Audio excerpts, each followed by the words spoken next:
If I was in production, this is literally what I would do. I would get a leather bound binder that opens up. On one side would be the buyer consultation I put here. The other side would be a notepad. And then when I sat down with somebody, I'd be like, hey, is it okay if I take some notes? I want to make sure everything's really clear. And, Gag going to be like, yeah, that sounds great. And then I would take the notes and I'd have this little cheat sheet on where I am in the process. And when you get good at it, you don't need the cheat sheet, but at the same time, having it so you get off track, it just as a reminder, it is super powerful when you follow process and you learn like a system that really works and you actually get good results from it. It's like pulling a VLT machine and every time it hits jackpot. Like, why would you not want to keep doing that over and over and over again? It's but it's a skills game. You got to practice. You got to put in reps.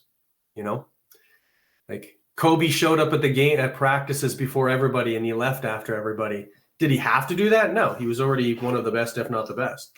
But he outworked everybody. So that would be my recommendation. If you outwork everybody, you'll do better. It's a fact.